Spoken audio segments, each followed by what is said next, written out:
ठरलं. तर मग या मालिकेच्या आजच्या भागामध्ये इन्स्पेक्टर सावंत अर्जुनला म्हणतात, अर्जुन सर, सीसीटीव्ही कॅमेराची दिशा बघा, कोणीतरी मुद्दामहून ही दिशा आकाशाकडे करून ठेवली आहे. तर अर्जुन म्हणतो, हो, हा खूप मोठा प्लॅन आहे. कोण जो मास्टर माइंड आहे त्याने खूप अभ्यास केला आहे आणि खूप नियोजनबद्ध हे सगळं काही केलं आहे. परंतु शेवटी क्रिमिनल कोणताही क्रिमिनल असू दे, एकतरी पुरावा मागे सोडतोच. त्यामुळे आपल्याला काहीतरी पुरावा नक्कीच सापडेल. आपण आतमध्ये जाऊ शकतो ना? तर इन्स्पेक्टर सावंत म्हणतात की हो, नक्कीच. आता अर्जुन, इन्स्पेक्टर सावंत आणि चैतन्य त्या ठिकाणी निघालेले असतात. तर दुसरीकडे सुभेदारांच्या घरी आपल्याला पाहायला मिळतं सायली किचनमध्ये सूप बनवत असते. अश्विन म्हणतो, खरंच किती खमंग सुहास सुटला आहे. असं झालंय की मी कधी एकदा ते सूप पितोय. खरंच सायली वहिनी, तू जेवण बनवायला घेतलं ना की आम्हाला जेवायची खूप घाई असते. तर इकडे सायलीचा काही कोणाच्या बोलण्याकडे लक्ष नसतो. सायली फक्त अर्जुनच्या फोनची, त्याच्या मेसेजची वाट पाहत असते. तर कल्पना ताई म्हणतात, मी सायलीला किती वेळा सांगितलं आहे की तू आराम कर, बाकी काहीही करू नको. पण सायली ऐकते कुठे? तर त्याच वेळी श्वेता सायलीला म्हणते, सायली ताई, कल्पना मावशी तुझ्याशी काहीतरी बोलतायत. तर सायली भानावर येते आणि कल्पना ताईंना म्हणते, काय झालं आई, काय बोललात? तर कल्पना ताई म्हणतात, काही नाही सायली, मी तुला किती वेळा सांगितलं आहे की जाऊन आराम कर, पण तुला आराम करायचाच नाहीये. तू तर स्वयंपाक घरातच आहेस. तर सायली म्हणते, आई, माझ्या हातच जेवण जेवल्यानंतर तुम्ही खूप खुश होता ना, तुमच्या चेहऱ्यावरचा आनंद येतो ना, तेच पाहून मला तृप्त वाटतं. त्यामुळे मला आराम ही दुसरी गोष्ट नको आहे. मी खरंच खूप खुश आहे आणि काही मी थकले नाहीये. असं म्हणत सायली स्वयंपाकघरातून काही बाहेर पडत नाही. तर आता श्वेता नाटक करत म्हणते, सायली ताई, अर्जुन सर अजून आले नाहीयेत. अर्जुन सर कधीपर्यंत येतील? तर अस्मिता म्हणते, अर्जुन आल्यानंतरच आपण जेवायचं आहे. तर श्वेता म्हणते, पण सायली ताई, अर्जुन सर आलेच नाहीयेत ना, त्यांना उशीर होणार आहे का? तर सायली म्हणते, हो, त्यांना उशीर होणार आहे. तर श्वेता नाटक करत म्हणते, मुलींबद्दल काही कळालंय का? तर सायली म्हणते, नाही, अजून काहीच कळालं नाही, परंतु लवकरच कळेल. तर आता श्वेता अर्जुन कुठे आहे हे सायलीकडून जाणून घेण्याचा प्रयत्न करत असते. पण काही केल्या सायली सुद्धा श्वेताला काहीच सांगत नाही. श्वेता मनाशीच म्हणते, ही सायली पण ना काहीच बोलत नाहीये. तर सायली श्वेताला म्हणते, सगळं काही ठीक होईल, तू सूप देशील का सगळ्यांना नेऊन? धर, मी बाऊल भरून देते, तू नेऊन दे. आता मात्र सायली श्वेताला काही न सांगता तिला काम करायला सांगते. तेव्हा मात्र श्वेता खूप चिडलेली असते. श्वेताला जी माहिती हवी असते ती श्वेताला मिळतच नसते. तर दुसरीकडे पाहायला मिळतं अर्जुन, इन्स्पेक्टर सावंत आणि चैतन्य त्या ठिकाणी आलेले असतात. आता अर्जुन इन्स्पेक्टर सावंत यांना म्हणतो, इन्स्पेक्टर निकम यांनी इन्व्हेस्टिगेशन करताना अगदी व्यवस्थितच केलं असेल, माझा त्यांच्यावर पूर्ण विश्वास आहे. परंतु आपण सुद्धा शोध घेऊ, काहीतरी नक्कीच मिळेल. तुम्ही एक काम करा, तुम्ही इथे शोधात, तोपर्यंत मी आतमध्ये शोधतो. असं म्हणत आता अर्जुन आतमधल्या रूममध्ये शोधाशोध करत असतो आणि इन्स्पेक्टर सावंत आणि चैतन्य बाहेर. आता अर्जुन ज्यावेळी शोध घेत असतो त्यावेळी सगळ्या गोष्टी अगदी व्यवस्थित पडताळून पाहतो आणि त्याचवेळी अर्जुनच्या हाती एक पेनड्राईव्ह लागतो. अर्जुन म्हणतो, हा पेनड्राईव्ह. असं म्हणत अर्जुनने तो पेनड्राईव्ह आपल्या ताब्यात घेतलेला असतो. तर दुसरीकडे सुभेदारांच्या घरी आपल्याला पाहायला मिळतं, आता सर्वच जण सायलीने बनवलेल्या सूपच कौतुक करत असतात. सायली मात्र स्वयंपाकघरात अर्जुनच्या फोनची वाट पाहत असते. तर त्याचवेळी प्रतापराव सायलीला आवाज देत म्हणतात, सायली, अगं तू तिथे काय करतेस? इथे ये आमच्यासोबत, सूप प्यायला बस. तर आता सायली येताच त्यावेळी कल्पना ताई सायलीला म्हणतात, सायली बाळा, तू इथे बस बर. तर त्यावेळी प्रतिमा आत्या सायलीला म्हणतात, सायली अग आत्ताच मला अर्जुनचा. तर त्यावेळी अस्मिता आवाज देत म्हणते, प्रतिमा आत्या अग जे काही बोलायच ते नंतर बोल, पण अगोदर सूप प्यायला बस. खरंच खूप छान झालं आहे आणि हो थंड झाल्यानंतर ते चांगलंही लागणार नाही.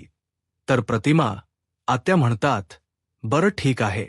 आता प्रतिमा आत्या सायलीला पुन्हा काही सांगायला जाणार, परंतु त्यावेळी कल्पनाताई आवाज देत म्हणतात, प्रतिमा आपण एक काम करूयात का, आपण आपल्या सायलीला दोघींनी मिळून सूप भरूयात, म्हणजे आपल्या नातवंडांना दोन्ही आजीचा प्रेम मिळेल. तर प्रतिमा आत्या म्हणतात, हो चालेल ना. आता एक सूपचा चमचा कल्पनाताई भरवतात. तर त्यानंतर प्रतिमा आत्या असं करत दोघेही सायलीला प्रेमाने सूप भरवत असतात. तर प्रतापराव हे दृश्य पाहत म्हणतात, खरंच हे दृश्य म्हणजे नजर लागण्यासारखंच आहे. आता कल्पनाताई आणि प्रतिमा आत्या दोघेही शांतच होतात. सायली विचारते, काय झालंय, तुम्ही अशा शांत का झालात. तर प्रतिमा आत्या सायलीच्या खांद्यावर हात ठेवतात आणि म्हणू लागताच, खरंच बाळा तू खूप धीराची आहेस आणि म्हणूनच तर एवढ्या मोठ्या प्रसंगाला अगदी धीराने सामोरे गेलीस. तर कल्पनाताई म्हणतात, सायली खरं सांगू का, तुझ्या जेलमध्ये काय हाल होत असतील, तुला काय त्रास होत असेल, हा विचार करून सुद्धा मला रात्री झोप येत नव्हती. पण बाळा आता हे सगळं काही बस झालं. आता फक्त तुझ्या आयुष्यात आनंदच असायला हवा. तर प्रतापराव म्हणतात, हो ना, पण त्यासाठी सायलीने स्वतःच्या तब्येतीची काळजी सुद्धा घ्यायला हवी. प्रतापराव सायलीला पुढे म्हणतात, सायली तू एक काम कर, योगा आणि मेडिटेशनचा जो क्लास आहे ना तो जॉईन कर, आणि हो रोज सकाळी उठून माझ्यासोबत वॉकिंगला ये. तर आता अस्मिता म्हणते, हो तुझ्यानी निमित्ताने डॅड्स तरी चालणं होईल.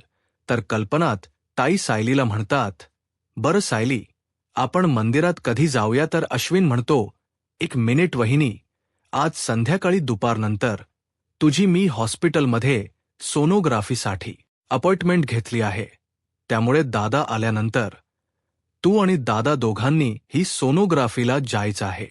अगोदर सोनोग्राफी आणि बाकी सगळ्या गोष्टीनंतर. इथे सायली मात्र अर्जुनच्या फोनची वाट पाहत असते. तर दुसरीकडे पाहायला मिळतं अर्जुनला मिळालेला पेनड्राईव्ह. आता अर्जुन इन्स्पेक्टर सावंत आणि चैतन्यला दाखवत म्हणतो, हे बघा काय मिळालं आहे. तर चैतन्य म्हणतो, पेनड्राईव्ह. तर अर्जुन म्हणतो, हो आतल्या रूममध्ये मला हा पेनड्राईव्ह सापडला आहे. तर त्या पेनड्राईव्हवर DS लिहिलेलं असतं. तर इन्स्पेक्टर सावंत म्हणतात, डी म्हणजे नक्की काय असेल. तर आता अर्जुन म्हणतो, हो ना, मलाही तेच कळत नाहीये. म्हणजे सुरेश काय म्हणाला होता की सायलीसोबत काम करणाऱ्या माणसाच नाव सोनी आहे, पण इथे तर डी आहे. आता अर्जुन, चैतन्य आणि इन्स्पेक्टर सावंत विचार करू लागतात. तर त्यानंतर अर्जुन इन्स्पेक्टर सावंत यांना म्हणतो, इन्स्पेक्टर सावंत हा पेनड्राईव्ह तुम्ही घेऊन जा आणि तुम्ही नक्की त्यामध्ये काय मिळतं ते चेक करा. इन्स्पेक्टर सावंत म्हणतात की हो, इन्स्पेक्टर निकम यांच्या ताब्यात हा द्यावा लागेल आणि इन्व्हेस्टिगेशन करावं लागेल. तर आता अर्जुन चैतन्यला विचारतो, चैतन्य केअरटेकरला कॉल लागलाय का रे. तर चैतन्य म्हणतो, नाही ना. असं म्हणत आता चैतन्य पुन्हा एकदा फोन करायला घेतो. तर इन्स्पेक्टर सावंत अर्जुनला म्हणतात, अर्जुन सर आता मला निघावं लागेल, मी आता पोलीस स्टेशनला गेल्यानंतर या पेनड्राईव्हच्या तपासाला सुरुवातच करतो. असं म्हणत इन्स्पेक्टर सावंत आता पोलीस स्टेशनला जायला निघालेले असतात. तर दुसरीकडे सुभेदारांच्या घरी आपल्याला पाहायला मिळतं कल्पनाताईंनी सायलीसाठी गर्भसंस्काराचं पुस्तक आणलेलं असतं. कल्पनाताई ते पुस्तक सायलीकडे देतात आणि म्हणतात, सायली हे बघ, मी तुझ्यासाठी गर्भसंस्काराचं पुस्तक आणलं आहे. आता ते पुस्तक पाहतच सायली पुढे पुढे चालत असते आणि तिचा लक्ष मात्र अर्जुनच्या वाटेकडे असतो. आणि त्याचवेळी सायलीचा पाय अडखळतो आणि सायलीचा तोल जाणार. तर अस्मिता तिला सावरते, तिला सर्वजण बसवतात. कल्पनाताई म्हणतात, सायली बाळा तुला चक्कर तर आली नाहीये ना. सायली म्हणते, नाही आई, अगं फक्त पाय अडखळला असं म्हणत आता सर्वांना सायलीची खूप काळजी वाटत असते. कल्पनाताई आता श्वेताला पाणी आणायला सांगतात. सायली पाणी पिते आणि ग्लास ठेवायला जाणार तर ते टेबलवर न ठेवता ते पुन्हा एकदा तिच्या हातून खाली पडतं. आता श्वेता ते ग्लास उचलून ठेवते, परंतु सगळ्यांच्याच लक्षात येतं सायलीच्या मनात काहीतरी वेगळेच विचार सुरू आहेत. आणि म्हणूनच प्रतिमा आत्या सायलीला विचारतात, सायली बाळा काय झालंय? तुझ्या डोक्यात नक्की कोणते विचार सुरू आहेत? तुझं कुठेच लक्ष नाहीये. सायली म्हणते, आई अगं मी फक्त त्या मुलींचा विचार करते. मुली कुठे असतील ग? मुली अजूनही सापडल्या नाहीयेत. मला त्यांची काळजी वाटते. आणि हे काही कामानिमित्त बाहेर गेलेत. त्यांचा अजून फोनही आला नाहीये. कल्पनाताई सायलीला समजावतात आणि म्हणू लागतात, सायली मला माहीत आहे त्या मुलींसाठी तुझा जीव तुटतोय, पण बाळा आता फक्त तुला तुझ्याच बाळाचा विचार करावा लागेल, त्याची काळजी घ्यावी लागेल. दुसरीकडे चैतन्य सतत फोन करत असतो, परंतु त्या व्यक्तीचा काही फोन लागत नसतो. अर्जुन म्हणतो, तू पुन्हा पुन्हा फोन करण्याचा प्रयत्न करत राहा. तर त्याच वेळी अर्जुनला सायलीचा मेसेज आलेला असतो की हाताला काही लागलंय का? तर त्यावेळी अर्जुन मेसेज करत म्हणतो की घरी आल्यावर बोलू, मी घरीच येत आहे. चैतन्य विचारतो, कोणाचा मेसेज आहे? तर त्यावेळी अर्जुन म्हणतो, तुझी वहिनी घरात, सर्वजण तिची काळजी घेतायत, तिला सावरतायत, परंतु तिचा मात्र कुठेच लक्ष लागत नाहीये. जोपर्यंत घरी जाऊन काय घडलं हे मी तिला सांगत नाही तोपर्यंत ती काही शांत होणार नाही. चैतन्य, आपण एक काम करू, आता आपण घरी जायला निघू. सायलीला या पेनड्राईव्ह बद्दल सांगायला हवं असं म्हणत आता अर्जुन आणि चैतन्य घरी यायला निघालेले असतात. तर दुसरीकडे सायलीला अर्जुनचा मेसेज आलेला असतो. तर तो मेसेज पाहून सायली खुश होते आणि म्हणते, आई आता ह्यांचा मेसेज आला आहे, ते घरीच येत आहेत. आता सायलीच्या चेहऱ्यावरचा आनंद आणि शांतता पाहून प्रतापराव म्हणतात, चला म्हणजे अर्जुनचा मेसेज वाचून तुला थोडं तरी बरं वाटते म्हणा. तर इथे श्वेता सायलीकडे पाहते आणि मनाशीच म्हणते, सायली इतकी रिलॅक्स दिसते, म्हणजे नक्कीच अर्जुनच्या हाती काहीतरी लागलं असेल. पण आता हा विषय मी सायलीकडे काढू कसा? आता श्वेता काहीतरी कारण शोधण्याचा प्रयत्न करत असते. तर त्याच वेळी गौरी सायलीला आवाज देत म्हणते, सायली ताई बघ ना, मी चित्र काढल आहे. हे चित्र माझं आहे, हे तुझं आणि हे तुझ्या होणाऱ्या बाळाचं. तर आता सर्वच जण गौरीने काढलेल्या चित्राचं कौतुक करत असतात. तर त्यानंतर तर अस्मिता सायरीला म्हणते, सायरी अग तुला लहान मुलांचा किती लढा आहे. म्हणजे बघ ना, तू सगळ्या लहान मुलांना अगदी सहज आपलंच करतेस. मला आठवते ना, माझी डिलिव्हरी झाल्यानंतर 2 ते 3 महिने माझ्यासाठी तू खूप कठीण काळ होता. मी स्मिथला कसं सांभाळलं हे माझं मलाच माहीत.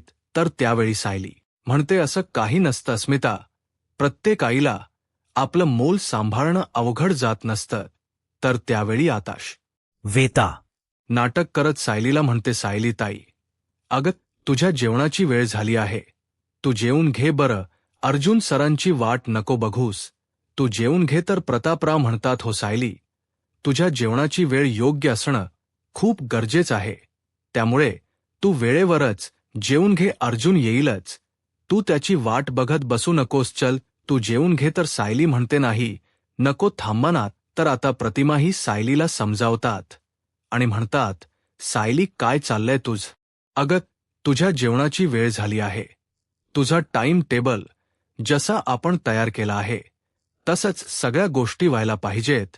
चल बरं तू जेवून घे. तर सायली म्हणते, आई माझं इथे लक्ष लागत नाहीये, मला मुलींच्या शोधासाठी जायचं होतं, पण तुम्ही मला कोणी जाऊच दिलं नाही.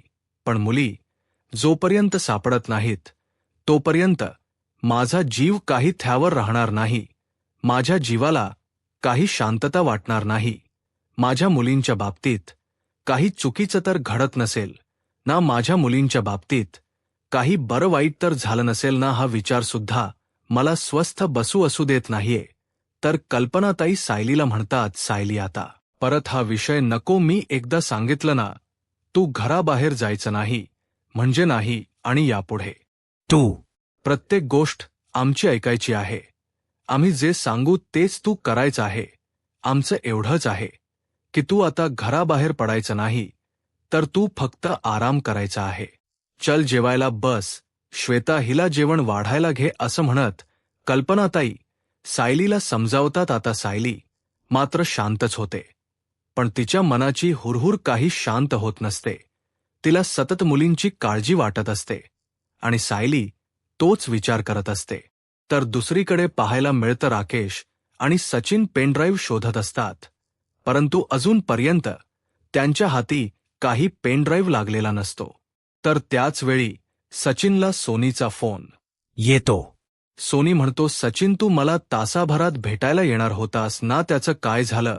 सचिन म्हणतो, हो येणारच होतो, पण यायला थोडा उशीर झाला.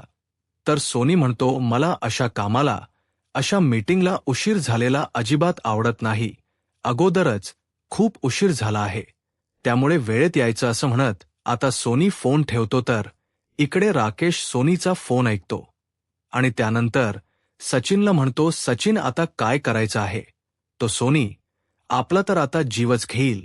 आता जर आपल्याला पेनड्राईव्ह नाही मिळाला ना, तर मग ते आपण सोनीला काय सांगणार आहोत? अरे, असा चिल राहू नकोस, चल पेनड्राईव्ह शोध. पण पेनड्राईव्ह हरवलाच कसा? तर राकेश असं विचारताच सचिन त्याला म्हणतो, हा काय प्रश्न विचारतोयस रे? एखादी गोष्ट जशी हरवते तसाच हा पेनड्राईव्ह हरवलाय, तर मी काय करू? तर इथे राकेशला आता प्रियाचा फोन आलेला असतो. आता सतत तो प्रियाचा फोन येणं आणि तिची कटकट सुरू होणं, याला तर राकेश खूप कंटाळलेला असतो. राकेश फोन उचलतो आणि म्हणतो, हॅलो, आम्ही खूप बिझी आहोत, खूप महत्त्वाचं काम चालू आहे, मी तुला नंतर फोन करेन. परंतु त्याचवेळी सचिन राकेशचा फोन घेतो आणि म्हणतो, कोण आहे? प्रिया आहे का? असं म्हणत सचिन बोलायला घेतो आणि रियाला म्हणतो, हॅलो प्रिया, बोल. तर प्रिया म्हणते, सचिन, अरे तो राकेश कुठे आहे आणि काय झालं? श्वेताचा तुम्हाला फोन आला होता का? श्वेताने काही सांगितलं आहे का? तर त्यावेळी सचिन म्हणतो, नाही, अजूनपर्यंत श्वेताचा फोन आला नाही आणि तिने काहीही सांगितलं नाही, पण यावेळी आम्ही खरंच खूप बिझी आहोत. तर प्रिया म्हणते, अरे पण आपल्याला माहिती कळायला नको का? तर सचिन प्रियाला म्हणतो, प्रिया प्लीज जरा शांत हो, उगाच काही गडबड करू नकोस, आणि सगळ्यात महत्त्वाचं म्हणजे तू अर्जुन तिथे काय करतोय त्यापेक्षा आम्ही इथे काय करतोय हे महत्त्वाचं आहे. आम्ही सुद्धा एका महत्त्वाच्या कामातच आहोत. आम्हाला सुद्धा एका गोष्टीचा शोध घ्यायचा आहे. तर प्रिया विचारते, कोणती? काय झाले नक्की? तर त्यावेळी सचिन घडलेला सर्व प्रकार सांगत म्हणतो, माझा एक पेनड्राईव्ह जो मिळत नाहीये. तर प्रिया म्हणते, पेनड्राईव्ह असं काय आहे त्या पेनड्राईव्हमध्ये? तर सचिन म्हणतो, आपण मुलींना कुठे ठेवलं होतं त्या जागेचा सगळा GPS, आणि एवढंच नाही तर काही कॉन्टॅक्ट सुद्धा त्याच्यामध्ये आहेत. खरं तर हे सगळं काही मोबाईलमध्ये ठेवणं मला सेफ वाटत नव्हतं आणि म्हणूनच मी एक पेनड्राईव्ह बनवला होता. पण मला एवढं नक्की आठवतं की तो पेनड्राईव्ह मी कुठेतरी लपवून ठेवला होता, ड्रॉवरमध्येच ठेवला होता, पण आता तर मला कुठे मिळतच नाहीये. तर राकेश म्हणतो, आम्ही तोच पेनड्राईव्ह शोधतोय, पण अजूनपर्यंत मिळाला नाही. या सचिनला आठवतही नाहीये की त्यांनी तो पेनड्राईव्ह कुठे ठेवलाय आणि तो पेनड्राईव्ह सापडत नाहीये. म्हणून प्रिया, आता सोनी बरोबर असणारी आपली मीटिंग कॅन्सल झाली आहे. सोनी आपल्यावर चिडला आहे आणि तो जर पेनड्राईव्ह दुसऱ्या कोणाच्या हाती लागला तर हे तुम्हाला कळत नाही का? तुम्ही सर्वच नेहमी मला बिंडोक म्हणत असता ना, मग आता हा मूर्खपणा कोणी केलाय? तर त्यावेळी सचिन शांतच होतो. तर प्रिया सचिनला म्हणते, सचिन, अरे तो पेनड्राईव्ह कुठे आहे? तर सचिन म्हणतो, कुठे सापडतच नाहीये. तर राकेश सचिनला म्हणतो, सचिन, त्याला पासवर्ड तर आहे ना? सचिन म्हणतो, ऑफकोर्स राकेश, मी इतका सुद्धा बिंडोक नाहीये. तर प्रिया सचिनवर चिडते आणि म्हणू लागते, सचिन बिंडोकपणा तर तू केलायस, तो पेनड्राईव्ह हरवून, पण बरं आहे की जो पेनड्राईव्ह कोणाच्या हाती लागला तरी सुद्धा डेटा लगेच रिकव्हर होणार नाही.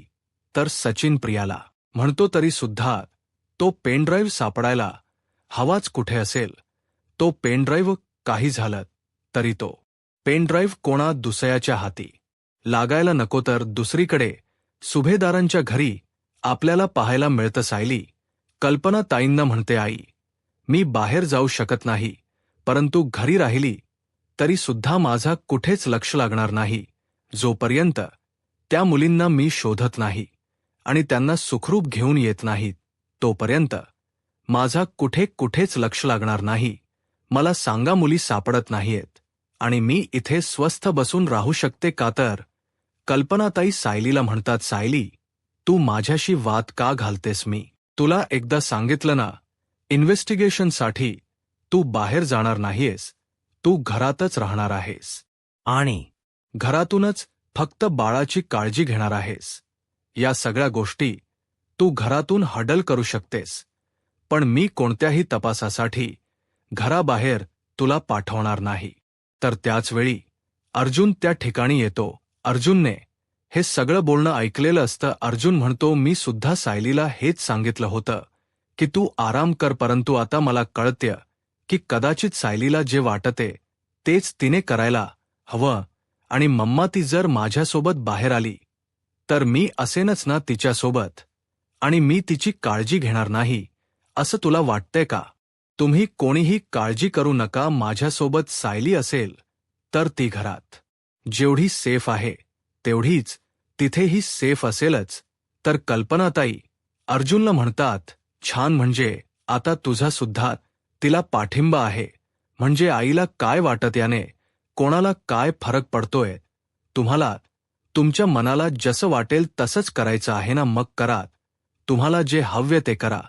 आता मला कोणी काही विचारू नकात. तर आता सर्वजण शांत होतात. अर्जुन म्हणतो, मम्मा अख्तर प्रतापराव कल्पनाताईंना म्हणतात, कल्पना एवढा त्रागा का करतेस?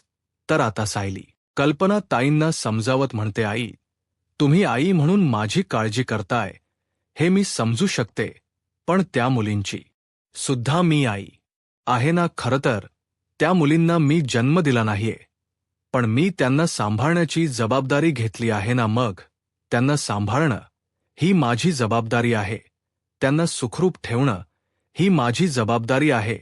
उद्या देव न करू माझ्या बाबतीत किंवा गोलूच्या बाबतीत असं काही घडलं असतं तर आपण घरात सर्वजण शांत बसून राहिलो असतो का? मग आई मला सांगा, त्या मुलींच्या बाबतीत आपण त्यांचा विचार नको का करायला? तर कल्पनाताई म्हणतात, हे बघ सायली, मला बाकी काहीच माहीत नाही, मला फक्त एवढंच वाटतंय की तू आपल्या बाळाची काळजी घ्यावीस. तर सायली कल्पनाताईंना म्हणते, आई मी तुरुंगात असताना मला प्रचंड मानसिक त्रास झाला, खूप त्रास होत होता, परंतु तरी सुद्धा या सगळ्यामध्ये मी माझ्या खाण्यापिण्याकडे दुर्लक्ष केला नाही, कारण मला माहीत होतं माझं बाळ माझ्यासाठी खूप महत्त्वाचं आहे. त्या कठीण काळात सुद्धा मी फक्त माझ्या बाळाचा विचार करत होते, माझ्या बाळाची काळजी घेत होते. तिथे सुद्धा मी माझ्या बाळाची काळजी करणं सोडलं नव्हतं. पण आता तर मी घरात आहे, तुम्ही सर्वच जण माझ्या आजूबाजूला आहात, मग आता जर थोड्या वेळासाठी मी घराबाहेर पडले, मुलींचा शोध घेण्याचा प्रयत्न केला तर काय हरकत आहे? आणि आई मी जर कोणतेच प्रयत्न केले नाही, मी जर त्यांना शोधलं नाही, मी त्यांना शोधून घरी आणू शकले नाही, तर माझंच मन मला खात राहील.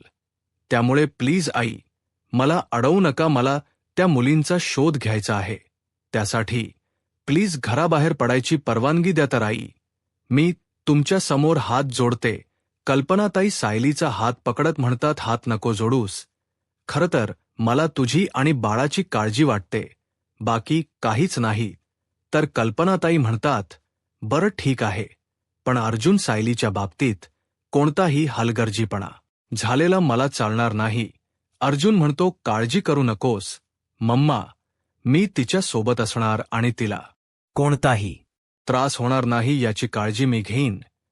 कल्पना ताई सायलीला म्हणतात, बरं सायली, अगोदर सोनोग्राफीला जायचं, बाहेर जायचं, मग बघू आपण. तर आता सायली म्हणते, बरं ठीक आहे. आता श्वेता नाटक करत म्हणते, बघा ना अर्जुन सर, अहो तुम्ही आला नाहीत, तुम्ही घरी नव्हता म्हणून सायली ताई सुद्धा जेवली नाहीये. आता किती उशीर झालाय ना, खूपच उशीर झाला. तुम्हाला कुठे गेला होता तुम्ही नक्की? आता अर्जुन काही सांगणार तर त्याच वेळी प्रतिमा हत्या म्हणतात, अर्जुन बरं झालं तू आठवण करून दिलीस. मी तुला श्रीनाथचा नंबर दिला होता, तू त्याला फोन केलास का? काही कळालंय का? तर अर्जुन म्हणतो, नाही, अजूनपर्यंत त्या श्रीनाथला फोनही लागला नाही, आणि लागला तर तो उचलतही नाहीये. तर आता प्रतापराव विचारतात, हा श्रीनाथ कोण? तर सायली विचारते, आणि आई तुला कधी यांचा फोन आला? तर प्रतिमा म्हणतात, अगं मगाशी मी तुला तेच सांगण्यासाठी आले होते. अर्जुनचा मला फोन आला होता, माझाने त्याचं बोलणं झालं, पण तुला सूप भरवण्याच्या नादामध्ये ती गोष्ट सांगायची राहूनच गेली. आता सायली अर्जुनकडे पाहते, तर सायली अर्जुनला विचारते की कोण आहे श्रीनाथ? तर इथे श्वेता मनाशीच म्हणते, सांग मला तरी कळ मिळू देत, मला तरी कळू देत नक की तुम्ही कोणत्या गोष्टीच्या शोधात आहात. अर्जुन सायलीला म्हणतो, सांगतो, सगळं काही सांगतो, पण आता तू अगोदर जेवून घे, जेवायला खूप उशीर झाला आहे. आलोच, मी फ्रेश होऊन येतो.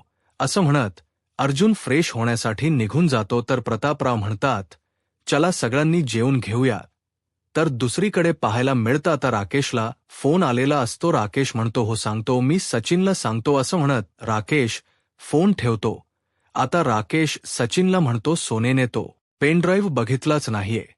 तर आता महिप्त शिकरे सचिनवर चिडतात आणि म्हणू लागतात, एवढी महत्वाची गोष्ट कशी काय हरवू शकते रे दीक्षित? तर सचिन महिप्त शिकरेंना म्हणतो, अण्णा, अहो मी अगदी तो व्यवस्थितच ठेवला होता, पण तो आता तर कुठे सापडतच नाहीये. तर महिप्त शिकरे म्हणतात, अरे तो आता सापडत नाहीये, मग तुझ्या त्या व्यवस्थित ठेवण्याला काही आग लावतोयस का?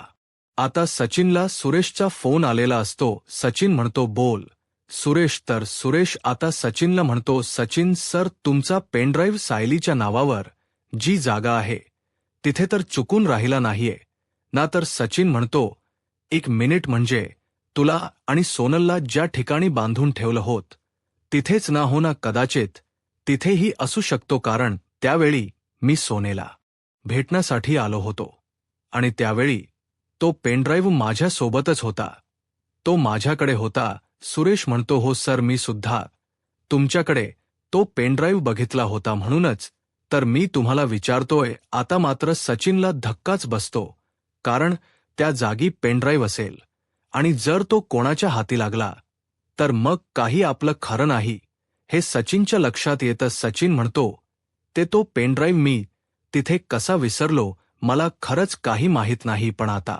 सगळ्या गोष्टी माझ्या लक्षात येतायत. ठीक आहे, हे मी बघतो. असं म्हणत सचिन फोन ठेवतो. सचिन राकेशला म्हणतो, चल राकेश, आपण तिथे जाऊन चेक करूया. तर त्यावेळी महिप्शी गगरे त्यांना थांबवतात आणि म्हणतात, नाही नाही दीक्षित, तू माझ्याकडून ना काहीच शिकला नाहीस. अरे आपण जो गुन्हा केलाय त्या ठिकाणी आपण गुन्हेगारांनी परत तिथे जाणं म्हणजे आपली शेवटची आणि सगळ्यात पहिली चूक. तर सचिन म्हणतो, हो अण्णा, परंतु तो पेनड्राईव्ह शोधण्यासाठी आता आपल्याला तिथे जावंच लागेल, बाकी कुठलाच पर्याय नाहीये. मी व्यवस्थित काळजी घेईन, तुम्ही नका काळजी करू. राकेश म्हणतो, आणि मी आहे ना, मी व्यवस्थित काळजी घेईन, नका काळजी करूत. तर महिपा शिकरे राकेशला म्हणतात, म्हणूनच तर काळजी वाटते, तुझं नको तिथे चालणार डोक आहे ना, ते अगोदर बंद कर. तर महिपा शिकरे सचिनला म्हणतात, तुम्ही जिथे जाल ना तिथे 113% पोलीस असणार आहेत. अगोदर तुम्हाला त्यांना घालवावं लागेल आणि मगच तिथे पाय ठेवावं लागेल. आता सचिन आणि राकेश त्या जागी जायला निघालेले असतात. तर दुसरीकडे अर्जुन सायलीला पेनड्राईव्ह दाखवतो आणि म्हणतो, या पेनड्राईव्हमध्ये नक्कीच कोणती तरी इन्फॉर्मेशन असेल की जी आपल्याला महत्त्वाची ठरेल. या पेनड्राईव्हमध्ये सोनलच्या बाबतीतली गोष्ट कोणती नसेल तर तो पेनड्राईव्ह तिथे नसलाच असता. तर त्यावेळी सायली अर्जुनला म्हणते, खरंच जर या पेनड्राईव्हच्या माध्यमातून मुलींचा ठाव ठिकाणा लागला तर किती बरं होईल. आता सायली अर्जुनला म्हणते की या पेनड्राईव्हमध्ये डी हे अक्षर का असेल, कारण आत्तापर्यंत या केसमध्ये असणारे 2 व्यक्ती म्हणजे सुरेश आणि सोने, मग या सुरेशचा आनाव डी वरून असेल का. तर त्यावेळी अर्जुन म्हणतो, नाही, सुरेशचा आडनाव मला माहीत आहे की कदम आहे, मग दुसरी व्यक्ती कोणीतरी असू शकते. खरं तर सोनीच आडनाव माहीत नाहीये, कदाचित त्याचंही आडनाव असू शकतं. सायली म्हणते, जर सोनेच आडनाव डी वरून नसेल तर किंवा या सगळ्यामध्ये तिसरीच कोणीतरी व्यक्ती असेल. तर अर्जुन सायलीला म्हणतो, हा खूप मोठा ट्रॅप आहे. यात 1-2 नाही तर तब्बल बरीच नाव असू शकतात. तर सायली म्हणते, मला तर एक प्रश्न पडलाय की मी तर त्या सोने किंवा सुरेशलाला ओळखतही नाही, तरी सुद्धा या प्रकरणामध्ये माझं नाव अगदी व्यवस्थित गोल गेलं आहे. म्हणजे नक्की यामागे काय असेल. मला खात्री आहे की या प्रश्नाचे उत्तर सुद्धा तेच असेल, तिसरी व्यक्ती. तर येणाऱ्या पुढील भागांमध्ये आपल्याला पाहायला मिळतं, प्रियाचा श्वेताला फोन आलेला असतो. प्रिया श्वेताला विचारते, काही माहिती सापडली आहे का. तर श्वेता म्हणते, नाही, अजूनपर्यंत कोणतीही माहिती सापडली नाही. तर प्रिया श्वेताला म्हणते, आता तर तुला डायरेक्टली सायली अर्जुनच्या रूममध्येच घुसावं लागेल.